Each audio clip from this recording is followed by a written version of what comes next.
कुछ ही साल पहले इंडिया में स्टार्टअप नंबर 1 पोजीशन पे था और इंडिया पूरे वर्ल्ड स्टेज में स्टार्टअप का सबसे बड़ा फाउंडर था और यहाँ पर हर दिन एक नया यूनिकॉर्न प्रोजेक्ट खुल रहा था। यूनिकॉर्न मतलब जिसके हर स्टार्टअप की कीमत $1 बिलियन से भी ऊपर हो।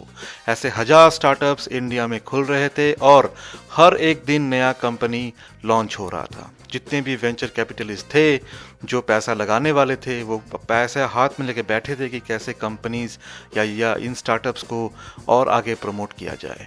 यहाँ तक कि पूरे वर्ल्ड में हलचल मच गया था कि इंडिया से सबसे ज़्यादा स्टार्टअप्स निकलने वाले हैं।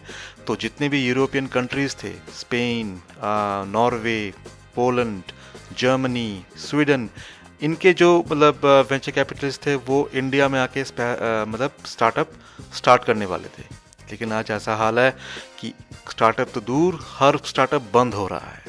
इसका सिर्फ एक ही कारण है जिसकी वजह से स्पेन ने उसी कारण को आज अपना बनाकर इंडिया के स्टार्टअप्स को वेलकम कर रहा है।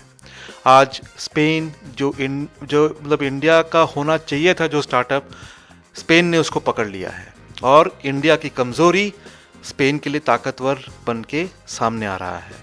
अगर आपको इस वीडियो में और जानना है तो be with us, but before moving please like, follow, share, subscribe.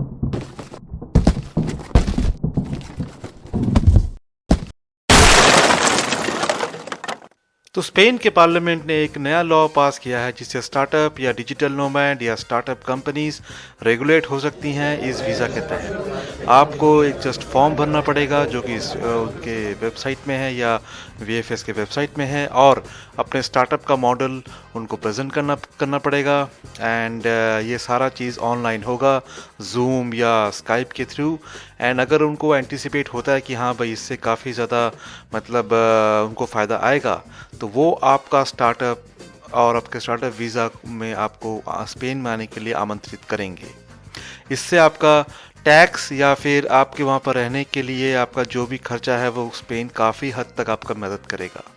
और पहले 4 साल, जी हाँ पहले 4 साल 4 इयर्स आपको स्पेन में फ्री रहने का मौका मिलेगा।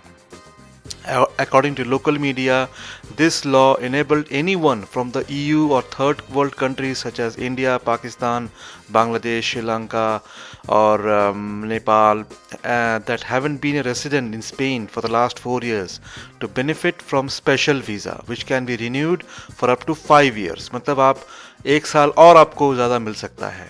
और आप जानते ही हैं कि अगर आपका स्टार्टअप अप्रूव हो गया और आपका काफ़ी अच्छा चल गया तो आप स्पेन में परमानेंट रेसिडेंसी भी ले सकते हैं। साथ ही साथ ये नया लॉ आपके कॉर्पोरेट टैक्स को बचाने भी काम आएगा। और सबसे बड़ी बात जो इंडिया में फेल हो गया वो स्टार्टअप, वो ये कि आपको यहाँ पर स्टार्टअप आपके प्रोडक्ट को सैंडबॉक्स का ही मौका मिलेगा। Means you will get a time to get your product tested inside the Spanish industry without any incurring losses. And the investors जो कि आपके मतलब 25 to 15% आपके हर प्रोडक्ट के ऊपर सब्सिडी देंगे। अगर कोई लॉस होता है तो वो आपको बचाएंगे। And it also allows remote workers to be able to pay the non resident tax which refers to workers and companies who receive income in Spain but cannot stay there for more than 183 days. Digital nomads will also be eligible to benefit from same tax rate, limited only for the first 4 years of their stay. That means कि जो चीज़ आपको India में मतलब नहीं मिली, India में fail startup इससे हो पाया क्योंकि यहाँ पर आपके स्टार्टअप प्रोडक्ट्स को निकलने के तुरंत बाद प्रॉफिट चाहिए, वो चीज़ संभव नहीं हो पाता और यही चीज़ स्पेन में संभव हो रहा है। कुछ ही साल पहले इंडिया में स्टार्टअप नंबर 1 पोजीशन पे था और इंडिया पूरे वर्ल्ड स्टेज में स्टार्टअप का सबसे बड़ा फाउंडर था और यहाँ पर हर दिन एक नया यूनिकॉर्न प्रोजेक्ट खुल रहा था। यूनिकॉर्न मतलब जिसके हर स्टार्टअप की कीमत $1 बिलियन से भी ऊपर था। ऐसे हजार स्टार्टअप्स इंडिया में खुल रहे थे और हर एक दिन नया कंपनी लॉन्च हो रहा था। जितने भी वेंचर कैपिटलिस्ट थे जो पैसा लगाने वाले थे वो पैसा हाथ में लेके बैठे थे कि कैसे कंपनीज या इन स्टार्टअप्स को और आगे प्रमोट किया जाए। यहाँ तक कि पूरे वर्ल्ड में हलचल मच गया था कि इंडिया से सबसे ज़्यादा स्टार्टअप्स निकलने वाले हैं। तो जितने भी यूरोपियन कंट्रीज़ थे, Spain, Norway, Poland, Germany, Sweden, इनके जो मतलब वेंचर कैपिटलिस्ट थे वो इंडिया में आके मतलब स्टार्टअप स्टार्ट करने वाले थे।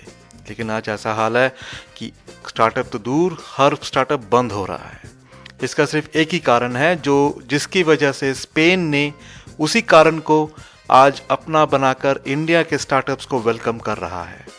आज स्पेन जो मतलब इंडिया का होना चाहिए था जो स्टार्टअप, स्पेन ने उसको पकड़ लिया है और इंडिया की कमज़ोरी स्पेन के लिए ताकतवर बन के सामने आ रहा है। अगर आपको इस वीडियो में और जानना है तो be with us, but before moving please like, follow, share, subscribe.